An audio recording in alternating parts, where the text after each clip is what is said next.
Jamie, I heard Kimberly-Clark wants to buy Kenvue.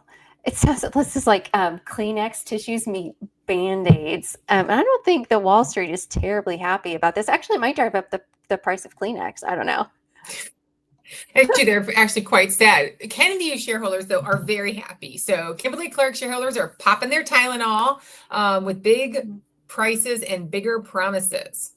So I'm curious to dig into this a little bit because I'm trying to understand if this is actual value creation or if both companies are just slapping a Band-Aid on a problem. Well, we're going to test the leadership and the math today on seriously, what could they be thinking? That's awesome. So exciting. This announcement blew my mind when it came out. And I was like, also kind of basically, instead of saying seriously, I was saying, what the hell? So you know a lot more about it than I do. I was like, oh, I bet Tylenol's cheap right now. Seems like a good investment, but I didn't know anything beyond that. So let's talk a little bit about it. So it's a $48.7 billion acquisition when it was announced with Kimberly-Clark buying Kenvue. Now, most of you probably know Kimberly-Clark, although maybe you've not heard that name because they don't brand their stuff using that particular item, but they are the makers of Huggies, Kotex, Depends, Kleenex, Cottonelle, Scott, all of these paper-based products that you are using in your life, right? Go ahead. And no, it makes a ton of sense to me. Like when I was thinking about how these two product lines come together, they were talking about health and wellness. And I was like, okay, well, all that stuff is actually in my linen closet with the Tylenol, so I was like, it never even occurred to me before. Oh yeah, they go really well together. Yeah, so let's talk about who Kenvue is, because most people have never heard of Kenvue. It's actually a fairly recent company. It actually IPO'd back in May of 2023 as a spin out from Johnson & Johnson. And so once you start hearing those products, Tylenol, Neutrogena, Zyrtec, Aveeno, Band-Aid, Listerines, right? All of those kind of personal care products, that is Kenvue. And now they're going to come together. It's an interesting choice. Yeah. Well, like I said, at first blush, when I heard about it, I thought, well, that makes a lot of sense to me. Well, when I first heard about it, I said, who's Kenvue? And what happened to Tylenol and Johnson & Johnson? So apparently I missed a whole era, but it sounds to me like the products that go together. And I think there are another couple of companies that are doing it that way. There are. So what they're actually doing is Kimberly-Clark is actually a fairly small player. Honestly, Kenvue is a fairly small player in these areas because they have to compete against some two very big giants, Unilever and Procter & Gamble, right? Who both have very large portfolios similar. So the bigger player of those two is Procter & Gamble, right? Which actually looks very similar to what this new Kimberly-Clark is going to look like. They have quite a bit. So while we have Huggies on one side, we've got Pampers on the other side.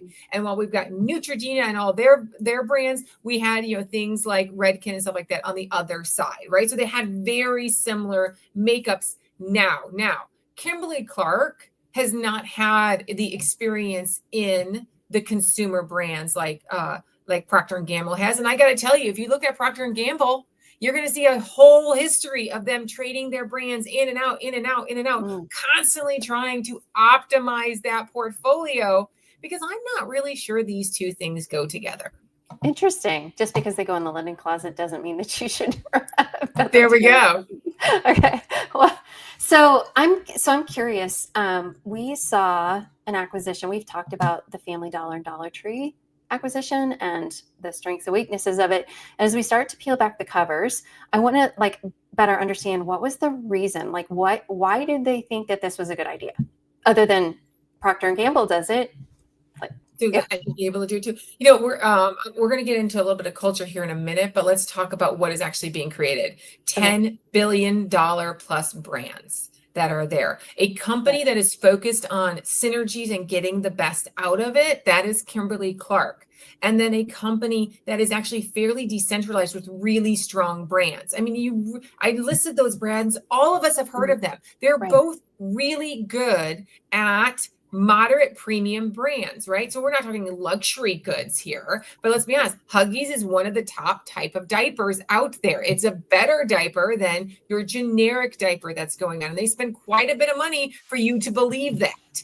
Right. With what's happening. So they're doing the same type of thing. So if you look at their strategy on the surface, I see very similar strategies. It's high quality brands, big blockbusters, adding on ancillary products, expanding those brands to new little areas, and trying to grow their items. It's everything from going from diapers to flushable wipes to toilet paper to premium toilet paper, right? It's Right. that's their kind of world. And so they become the number 2 player in health and wellness. Okay. Well, I mean, and that's not, I believe the next one is it Procter and Gamble is the biggest, right? So, Procter and Gamble, now this one, then Unilever. and do they still have a long way to go to catch up to Procter and Gamble? Oh, yeah. Or okay, yeah. So number 2 is not terrible. It's all relative. So, but okay, so they are trying to catch up to Procter and Gamble, or are they like Kimberly-Clark? Why would they want to go out and make an acquisition like this? What's happening in their world? So Kimberly-Clark has actually been struggling a little bit Mhm. with what's happening. 2020 came around and Kimberly-Clark had an unexpected heyday. Everybody bought out the toilet paper, right? And they had more demand than they ever knew would be possible. However, once that kind of flushed the system, because everybody stocked their larders for toilet paper, they did see a natural comeback of the fact that, I'm sorry, but we were still using about the same amount of the Right. product over the long run. So they saw a dip, and it's been coming back there. But let's be honest, there isn't a ton of growth in these areas, right? We're not having as many babies. So that actually is hurting the diaper system. We're not all now going more towards paper towels than, other items. So the idea of brand awareness and using reusable items continues to kind of, I'm going to say, plague them rather than the Right. disposable that they are using. So they have had very low to no growth. Interesting. Okay, so that makes sense. They're probably getting pressure from their shareholders and their board to grow, and so I could see where acquisition would be an interesting idea. Opportunity. Right. Well, So we go out and we buy somebody who has also been struggling. So let's talk a little bit about the Kenvue version, right? yeah. Johnson & Johnson spins them out. Why? That's a really interesting question, I got to tell you, because it's not like they were doing so poorly, but there was a real issue. They're having a ton of legal issues surrounding talcum powder in the baby powder, the Johnson & Johnson baby powder. That's not Johnson & Johnson anymore. That's Kenvue. Right. Right. So all of those legal settlements that were coming out, is this the new asbestos level that we're going to have now? Everybody's like, hey, did you use baby powder, talcum powder for the next 20 years? Right. So they spun out in May of 2023, and they basically lost about 30% of their value over the next 2 years. And then May hits, and what happens in May of 2025? President Trump comes out and basically says, oh, by the way, Tylenol is going to make your kids autistic if you take it during pregnancy. Right now, I'm going to tell you right now, there is, as far as the American Medical Association suggests, the American Academy of Pediatrics suggests, that is not true. Yes. But the leader said it, so many people are going to believe it, which means the stock took a really big hit because, of course, that means fewer people are likely to buy Tylenol. Now, Tylenol is trying very hard to come back, and classic case study, Tylenol is the company that can come back, right? I mean, you go back to 1984 and you had the Tylenol murders. Yeah, but they came back under Johnson & Johnson's leadership. Just saying. They also discovered it was not Tylenol's fault, right? It wasn't Tylenol actually killing people. It was a random person putting stuff in, and they created the safety caps that we can never open now. And there's a lot of different things, but they are like the classic case study of resilience right there, right? Agreed. Okay, so see if they can pull it off again. Okay, so this sounds an awful lot like Family Dollar and Dollar Tree. There's so many dollars in that whole mix. It always messes me up. So Family Dollar was struggling. Dollar Tree was struggling. The idea was we'll put these two together and it's going to be brilliant. What did they Because call on it? the surface, they look like they have synergistic Right. businesses. Absolutely. What happens when we start to dig a little deeper? All right, well, talk to me about it. Talk about the management. Talk about the culture. So, the really interesting thing about Kenvue and all the companies that Johnson & Johnson spun out, Johnson & Johnson is a collection of really strong brands, independently run brands. And we saw this with Warren Buffett, right? We saw this work really, really well in Berkshire Hathaway. They only buy companies that are well run and think long term and have lots of great runway. Maybe they just need a little more cash. And unfortunately, Johnson & Johnson stuck all these really well run companies with a lot of legal liability, and now there's other liability hanging over them. But these are really great companies that are independently sort of run together. And then Kimberly-Clark, it is a different kind of conglomerate. That is a one consolidated centralized company that has a lot of different brands, more similar products, I think, far more similar, like a lot of paper-based products versus Tylenol and lotion, two totally different things, right?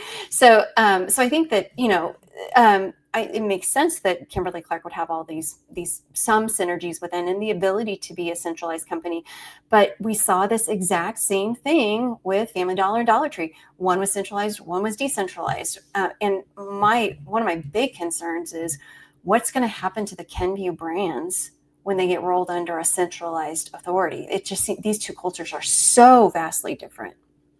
And I worry about that too, because it's going to create butting heads and it could potentially take the sparkle out of what makes them good. Absolutely. Right now, they've got unlike Dollar Tree and Family Dollar, I'm going to say, there is a lot of brand equity there. Agree. Right. That may help them get through this a little bit better. But this rationale doesn't hold up, right? The market agreed with that too, because what happened with Kimberly-Clark stock immediately tanked. Depending on what time you look at it, somewhere between 12 and 20% during the first day of trading. People are not believing their story. And what they're sitting there and they're actually saying, they're recognizing, by the way, a little bit that their brands are next to each other, not overlapping. Right. Because if you look at where they're going to get synergies, because every investment, right, has to have synergies in order to make these deals work. They're suggesting it's all going to be on the cost side, very little on the revenue side, which is very interesting to me because when you have adjacent items, you kind of think about the cross sell, right? Mm-hmm. What can I cross sell that's happening? But they're basically saying everything's going to come out on the cost side. They're projecting $2 billion of cost savings. 1.9 billion of that is, $2 billion of synergies. 1.9 billion of that cost synergies. Yeah, that's where I start to wonder how much. So, and before we go dive into what that looks like, did I read that they paid a premium for Kenvue? They paid more than the market value? Yes, they paid a 40% premium. Was the original announcement, and then it ended kind of at like about a 20% premium. It makes no sense to me that you're buying a company with a massive liabilities. Still, I assume that there are still liabilities out there. There's still going to be legal payout. There are. There's no way Kenvue shareholders who got it spun out in 2023 were going to take anything less than what that IPO price was. Okay, that I see. I'm pretty sure that when they walked in for that negotiation, they said, "Look, we've got to at least make our shareholders whole from the spin out." So, but if we go back to our rules that we learned from Warren Buffett, don't overpay for a company is one of them. Yes, so, and I think the market has pretty much already announced that that's already happened. Yeah, agreed. So, okay, so what? Let's talk about how that actually happens. Let's really quick, right? So we go in, we as managers simply decide on a number, and then it is our back end people who actually have to justify it. So in order to justify it, the number one way to justify a premium is we're going to get synergies. Right. And I Right. would love to tell you that what happened was Kimberly-Clark went in and looked at Kenvue, saw all these inefficiencies, priced them out, and said, oh, here's what we can get if we add them to our company. And so that makes sense. And so I'm willing to pay this much over what it's currently trading at. But that is the opposite of what actually happens, right? I decide on an acquisition target number, and then I go in and say, well, in order for me to justify the premium I've now decided to pay, here's how much in synergies we're going to need to have. And so congratulations, underlings. There's your new target. So now, neither you nor I advocate for this approach. We think this is a terrible approach. And my guess is, just having lived through this a couple of times, that whoever is going to own responsibility for this integration has already told them that it's a bad idea, because someone is going to be saddled, like you said, with these targets. Like, someone has to be accountable for targets that are set. I'm really wondering if somebody actually did say this is a bad idea. The question actually becomes, are they afraid to say that? And did they say, okay, we can do that, and knowing that it's doomed to fail? I have no idea. Yeah, I'm guessing that there's a lot of smart people in that company that know it's a bad idea, don't want to be saddled with that target. But the question of whether or not they said this is a bad idea out loud is a really great one, because I think that'll tell us a lot about Kimberly-Clark's culture. It's obviously a good deal, financially for Kenvue.